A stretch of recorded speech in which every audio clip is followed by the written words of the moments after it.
आप देख रहे हैं जय भारत टीवी। प्रदेश के सर्वोच्च पद पर बैठा हुआ व्यक्ति कितना निठल्ला है, कितना नालायक। मुकदमेबाजी हमारे युवाओं पर कर दी, जो रोजगार मांग रहे थे, जो पारदर्शिता मांग रहे थे। सरकारों को हमने 10 बार नंगा कर दिया कि किस प्रकार से तुम भ्रष्टाचार कर रहे हो। 15 अगस्त के मौके पर उत्तराखंड के मुख्यमंत्री पुष्कर सिंह धामी ने अग्निवीर योजना के विरोध में जब कभी भी इस बीच कोई धरना प्रदर्शन हुआ, उसमें जिन युवाओं के खिलाफ मुकदमे दर्ज हुए हैं उन्हें सरकार वापस लेगी, इस बात की घोषणा की। इसके बाद सवाल ये भी उठने लगे कि अग्निवीर योजना क्या केंद्र की भाजपा सरकार के लिए बैकफायर तो साबित नहीं होने वाली है, क्योंकि विपक्षी कांग्रेस लगातार इस मुद्दे को उठाती आई है। यहाँ तक कि राहुल गांधी कई बार इस बात का इशारा दे चुके हैं, कह चुके हैं कि सत्ता में वापसी होते ही अग्निवीर योजना को ख़त्म कर दिया जाएगा। तो क्या उस डैमेज को कंट्रोल करने की कोशिश कल मुख्यमंत्री के इस भाषण को समझा जा सकता है, इस पर भी चर्चा हो रही है। साथ में चर्चा इस बात को भी लेकर हो रही है कि मुख्यमंत्री ने जिन मुकदमों को वापसी की बात कही है, ये पहली बार नहीं हुआ है। इससे पहले भी मुख्यमंत्री ने उत्तराखंड में बेरोजगार युवा जो कि बेरोजगार आंदोलन को लेकर जब सड़कों पर थे, उन पर जो मुकदमे कायम हुए थे उन्हें भी वापस लेने की बात कही थी। और वो बात मुख्यमंत्री ने इस तरह से सार्वजनिक मंच पर तो नहीं कही, लेकिन इससे भी महत्वपूर्ण मंच पर कही, विधानसभा के भीतर। लेकिन आज तक वो मुकदमे वापस नहीं हुए। तो क्या अग्निवीर को लेकर जो बयान मुख्यमंत्री ने दिया है, यहाँ पर इम्प्लीमेंटेशन होगा मुख्यमंत्री के इस बयान का? क्या शासनादेश बनेगा मुख्यमंत्री की ये घोषणा, या फिर हम पिछली बार हमने जैसे देखा है कि मुख्यमंत्री के आदेश भी, घोषणाएं भी विलोपित होती हुई नजर आती हैं? बॉबी पवार इस वक्त हमारे साथ हैं, बेरोजगार संघ के प्रदेश अध्यक्ष हैं। इनके कुछ सवाल हैं।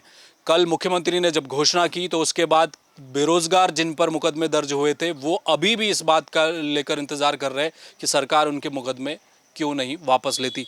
बॉबी भाई, अग्निवीर को एक बड़ी राहत दी है, जो उस भर्ती के खिलाफ युवा सड़कों पर थे, उन पर कई जगह मुकदमे हुए हैं पूरे प्रदेश भर में, उनको वापस करने जा रही है। देखिए, राहत कैसे? एक घोषणा करने के बाद तो राहत मिली नहीं होगी। ये हम देख चुके हैं कि जुमलेबाजी किस प्रकार से सरकार कर रही है। ये तो कोई कह रहे हैं कि नए खिलाड़ी है, परंतु मैं तो कहता हूँ कि बहुत पुराने खिलाड़ी है जुमलेबाजी करने में। 2022 के चुनाव से पहले घोषणा की थी एक सार्वजनिक मंच से रेस कोर्स में कि पुलिस का जो ग्रेड पे है वो 4600 कर दिया जाएगा। घोषणा की थी कि जो हमारे होमगार्ड के जो जवान हैं उनको 365 दिन की नौकरी की जो वो पूरी वो दिया जाएगा, परंतु कुछ हुआ? कुछ नहीं हुआ। उसके बाद सदन की गरिमा को तो बनाए रखते। पवित्र सदन में गैरसैंण में मुख्यमंत्री धामी ने कहा था कि 8-9 फरवरी को जो आंदोलन के दौरान हुए जो मुकदमे हैं छात्रों पर, वो वापस लिए जाएंगे। परंतु आज दूसरा सत्र होने को है, दूसरा सत्र आने वाला है, अभी तक उस पर कोई कार्रवाई नहीं हुई। हाँ, इतना ज़रूर हुआ कि उन छात्रों को अब नोटिस जाने लगे हैं। उन छात्रों को 188 के बयान के लिए बुलाने वाले हैं और ये भी कहा जा रहा है कि 30 तारीख के बाद उस पर चार्जशीट फाइल हो जाएगी। ठीक है, हम कहते हैं कि चार्जशीट फाइल कर लो, परंतु आपके जुबान का क्या हुआ? आपके उस घोषणा का क्या हुआ? या आपके सदन में कही गई उस बात का क्या हुआ जो आप कह रहे हैं कि मुकदमे वापस हुए? क्यों नहीं हुए? अब दूसरी बात, यहाँ पर 15 अगस्त के दिन सार्वजनिक मंच से, परेड ग्राउंड से घोषणा करते हो कि अग्निवीर योजना के तहत आंदोलनरत छात्रों का, जिन्होंने आंदोलन किया, उन पर मुकदमे लगे, वापस लिए जाएंगे। कैसा विश्वास करेगा उत्तराखंड का युवा आपके इन बातों का, जब सदन के अंदर कही गई बात पर आपने विचार नहीं किया, उस पर कार्रवाई नहीं की, तो एक मंच से घोषणा करने में आप क्या करोगे? मुझे नहीं लगता कि ऐसा हो पाएगा। हाँ, ज़रूर ये हो सकता है कि हमारे उत्तराखंड से जिस प्रकार जो सैनिक बाहुल्य क्षेत्र है, लगातार हमारे युवा, अधिकतर उनका ख्वाब रहता है कि हम सेना में जाकर भर्ती और देश की सेवा करें। हाल फिलहाल में बागेश्वर में जो उपचुनाव होने हैं, बागेश्वर में भी कई ऐसे पहाड़ी जो हमारे युवा है, वहाँ के काफ़ी युवा भी ट्राई कर रहे हैं इन भर्तियों के लिए। तो और मुझे लगता है कि बागेश्वर को टारगेट किया जा रहा है कि अग्निवीर योजना के तहत जो कोई आंदोलन हुआ था उसमें जो मुकदमे हुए हैं, क्योंकि वहाँ के युवाओं पर भी मुकदमे हुए हैं। कोई ऐसी रणनीति आप बना रहे हो, उन मुकदमों को वापस ले रहे हो, सिर्फ जुबान से कहकर। आपने कोई आदेश नहीं निकाला है, आदेश निकालना होता तो उन 8-9 फरवरी को हुए आंदोलन में भी निकाल देते। पर मैं ये कह रहा हूँ कि आप अगर उनको उपचुनाव को प्रभावित करना चाह रहे हैं इस चीज़ से कि युवाओं के मुकदमे वापस लिए जाएंगे और युवाओं का वोट आपके फेवर में पड़ जाएगा, ठीक है, कोशिश अच्छी है, परंतु सत्यता ये है, मैं पूरे ये जनमानस को ये बताना चाहूँगा कि सत्यता ये है कि जब 8-9 फरवरी के मुकदमे वापस नहीं हुए, जो पवित्र स्थल पर जो सदन के अंदर जो बात बोली गई थी उसके मुकदमे वापस नहीं हुए, तो ये मुकदमे कैसे वापस हो जाएंगे। और मैं उन अभिभावकों से भी कहता हूँ जिन अभिभावकों के बच्चों पर ये मुकदमे हुए हैं, कोई आपके बच्चों ने कोई क्राइम नहीं किया है, आपके बच्चों ने कोई चोरी चकारी नहीं की है, आपके बच्चों ने कोई ऐसा कृत्य नहीं किया है जिससे कि आपको लज्जित होना पड़े। सिर्फ और सिर्फ मुकदमे क्यों किए गए हैं? मुकदमे इसलिए किए गए हैं कि आपके बच्चे ने रोज़गार मांगा है, आपके बच्चे ने अपनी मांग मांगी है, आपके बच्चे ने पारदर्शिता मांगी है, परीक्षाओं में कि पारदर्शी रूप से परीक्षाएं हो, और आपके बच्चों पर ये मुकदमे अगर लगाए गए हैं तो ये अभिभावकों को भी सोचना पड़ेगा।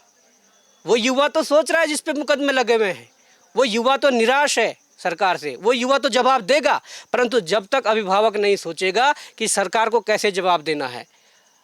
हमारे बच्चे जो हैं वो पढ़ लिख कर अच्छा करना चाह रहे हैं, पढ़ लिख कर मेहनत कर रहे हैं, आप नौकरी देने की जगह उन पर मुकदमे लगा रहे हैं। ये बात अभिभावकों को सोचनी पड़ेगी और अभिभावकों को जवाब देना पड़ेगा इन नेताओं के लिए, इन सरकारों के लिए, कि हमारे बच्चे मुकदमे लगाने के लिए नहीं पैदा हुए हैं। हमारे बच्चे अगर हम अच्छी शिक्षा दे रहे हैं, अच्छी हम अपना पेट काट कर उन्हें पढ़ा रहे हैं, तो हमारे बच्चों के लिए उनके क्षमता के अनुसार रोजगार होना चाहिए। ये प्राथमिकता हमारी सरकारों की होनी चाहिए और उन अभिभावकों को ये सोचना चाहिए कि अगर वास्तव में जो ध्यान भटकाया जा रहा है, कभी हिंदू मुस्लिम करके, कभी दंगे करके, कभी जात पात करके, कभी धर्म की राजनीति करके, अगर ध्यान भटकाया जा रहा है तो उस ध्यान भटकाने का सबसे बड़ा कारण यही है कि आपके बच्चों के साथ क्या हो रहा है। ये मैं रिक्वेस्ट करूंगा पूरे जो जनमानस है जो इस वीडियो को देखेंगे, मैं उनसे यही कहूँगा कि ज़रूर आप अपने बच्चों के साथ शाम को घर पर बैठिए। सरकार क्या कर रही है देखिए, जो टीवी में दिखाया जा रहा है, आज का मीडिया आपने देख रखा है, मीडिया सिर्फ उतना चल रहा है जितनी सरकारें चला रही है। मैं ये भी कहना चाहूँगा कि आप अपने बच्चों के साथ एक बार बैठिए, तो घर पर शाम को बैठिए, आधे 1 घंटे उनसे सामने बैठकर बात करिए कि समस्या क्या है, समस्या कहाँ पर आ रही है। जब आप उस समस्या के समाधान के लिए जाओगे तो आपको नज़र आएगा कि सरकारें कितनी निकम्मी, कितनी निठल्ली है। हमारे प्रदेश के सर्वोच्च पद पर बैठा हुआ व्यक्ति कितना निठल्ला है, कितना नालायक है, जिन्होंने मुकदमेबाजी हमारे युवाओं पर कर दी, जो रोजगार मांग रहे थे, जो पारदर्शिता मांग रहे थे। मैं यही कहना चाहूँगा, इन अयोग्य मुख्यमंत्रियों ने, इन अयोग्य मंत्रियों ने यहाँ की जो पूरा संसाधन है उसकी लूट खसोट जरूर की है। मैं ये भी कहना चाहता हूँ कि अपने लोगों को, अपने यारों को वो 5400 ग्रेड पे की नौकरी एक पत्नी के लेटर पर भी दे देते हैं। अपने विभाग में गजेटेड ऑफिसर के लिए जो पोस्ट निकलती है, उन पोस्टों में किस प्रकार से धांधली कर रहे हैं। 36 लाख लेके उन्होंने नौकरियां लगाई है और जनता को गुमराह करने के लिए वो कहते हैं कि हमने भर्ती पर रोक लगाई है, पर उस भर्ती को सुचारू रूप से आगे बढ़ा रहे हैं। ये तब हो पाएगा जब प्रदेश का एक एक अभिभावक शाम को अपने बच्चों के साथ बैठेगा और अपने बच्चों की समस्याएं सुनेगा, बच्चों के साथ बैठकर डिस्कस करेगा कि चल क्या रहा है प्रदेश में। मीडिया सच नहीं दिखाएगा, परंतु आपको सच्चाई अपने बच्चों से जाननी पड़ेगी। जिस दिन ये हो जाएगा, मुझे लगता है कि सरकारों को बेहतर जवाब हमारा समाज देना जानता है, हमारा उत्तराखंड देना जानता है। जिस दिन ये हो जाएगा उस दिन स्वतः ही बदलाव हमारे सिस्टम में आएगा, और यही मैं कहना चाहता हूँ। बॉय भाई, आपने एक सवाल किया कि जो युवा जिनके अग्निवीर को लेकर जो लोग प्रोटेस्ट कर रहे थे उन पर मुकदमे भी लगे। कई ऐसे युवा थे, हम तक भी ये बात आई कि जब वो सेना की भर्ती में जाते हैं तो पुलिस से उनको एक कैरेक्टर सर्टिफिकेट चाहिए होता है, एक तरह से नो ड्यूज की तरह, कि आप जाएं और वहाँ से थाने चौकी जो भी आपका इलाका है वहाँ से आप लेकर आएँ। उसके चक्कर में कई युवा जिन पर मुकदमे हुए थे वो कई भर्तियों में प्रतिभाग भी नहीं कर पाए उसके बाद। और अभी आपने कहा कि बागेश्वर का चुनाव आ रहा है, तो क्या बागेश्वर में उस विधानसभा के क्षेत्र में अधिकांश बच्चे थे अग्निवीर के जिन पर मुकदमे हुए थे, और इस चुनाव के माध्यम से मुख्यमंत्री ने ये फैसला लिया, ये आप कह रहे हैं? बिल्कुल, वहाँ अधिकांश बच्चे हैं, बागेश्वर क्षेत्र में अधिकांश बच्चे हैं जो अग्निवीर योजना से प्रभावित हैं, जो लोग अग्निवीर योजना का विरोध कर रहे थे और जिन पर मुकदमे हुए हैं। अब इन्होंने मुकदमे अगर लगाए हैं तो देखिए, 2 चीज़ें होती है। अगर सरकारें कोई कानून बनाती है और वो कानून जनता की मांग के अनुरूप बनता है, जनता मांग करती है कि ऐसा कानून चाहिए, अगर उस पर कोई विरोध करे तो जाके उस पर मुकदमा बनता है। परंतु सरकार अपने आप से कोई कानून बनाए और जनता पर थोप दे तो ये तो लोकतांत्रिक देश है। तो इसमें क्या जनता अगर गलत होगा तो जनता विरोध नहीं करेगी तो क्या आप मुकदमे लगाओगे? सीधी सी बात ये है कि बागेश्वर उपचुनाव को देखने के बाद ये चीज़ें निकल कर आ रही है, ऐसा हो रहा है। पर मैं ये भी कहना चाहूँगा कि अभी जो 8-9 फरवरी को मुकदमे हुए थे उनके लिए नोटिस आ रहे हैं, और उनके लिए नोटिस ये आ रहे हैं, हमारे लोगों को नोटिस आ रहे हैं, ठीक है, उनको भी नोटिस आ रहे हैं जो आज कई भर्तियों में ज्वाइन हो चुके, वो जो ट्रेनिंग कर रहे हैं। अब आप देखिए, जब ये मुकदमा था, वेरीफाई आपके थाना कर रहा है, वेरीफाई आपका LIU कर रहा है, इंटेलिजेंस आपका वेरीफाई कर रहा है कि बच्चे का बैकग्राउंड क्या है, क्या इनका वो रहा है। तो जब वो DB करवाया या जब पुलिस वेरिफिकेशन हुआ तब आपके संज्ञान में कोई ऐसा मैटर नहीं था, पर आज उन लोगों को तुम नोटिस दे रहे हैं जो आज नौकरी कर रहे हैं। ये कहाँ का न्याय है? तो मैं यही कहना चाहूँगा, इसका सबसे अच्छा एक तोड़ है, सरकारें तो मनमाने तरीके से चलती जा रही है। सरकारों को हमने 10 बार नंगा कर दिया कि किस प्रकार से तुम भ्रष्टाचार कर रहे हो, परंतु जब तक अभिभावक नहीं जागेगा, अभिभावक आंख से आंख मिलाकर अपने बच्चे से बात नहीं करेगा, जब तक अपने बच्चे की समस्या नहीं समझेगा, तब तक ये समाधान नहीं होने वाला।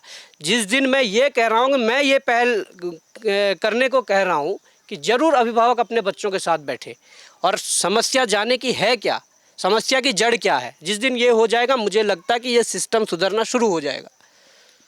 चलिए, तो सवाल यही है कि मुख्यमंत्री ने घोषणा तो की है और अच्छा ही है, अगर अग्निवीर का प्रोटेस्ट करने वाले तमाम युवाओं पर से जो मुकदमे हैं प्रदेश भर से हटा लिए जाएं, बेहतर होगा। लेकिन मुख्यमंत्री की इस घोषणा के बाद ये भी याद रखना पड़ेगा सिस्टम को कि एक घोषणा भराड़ीसैंण में भी हुई है, विधानसभा सदन के भीतर हुई। उस घोषणा का क्या होगा? क्या बेरोजगार आंदोलन को लेकर जो देहरादून की सड़कों में जो जनसैलाब उमड़ा था युवाओं का, उस दौरान जो लाठीचार्ज हुआ, पथराव हुआ, उसके बीच जो युवाओं पर मुकदमे दर्ज हुए, और कमाल की बात तो ये है कि उसमें से कई युवाओं का अलग अलग विभागों में चयन हो चुका है और वो जाकर अभी अपनी ट्रेनिंग कर रहे हैं, उन्हें भी नोटिस मिल गया मुकदमों का, जो पुराने मुकदमे थे। तो ये जो दो तरफी चीज़ें चल रही हैं, उन्हें बदलने की आवश्यकता है। अब देखना ये है कि मुख्यमंत्री की इस घोषणा के बाद कब इस आदेश पर सरकारी सिस्टम अमली जामा पहनाता है। कैमरा में मयूर उपाध्याय के साथ हेमभट्ट, जय भारत टीवी।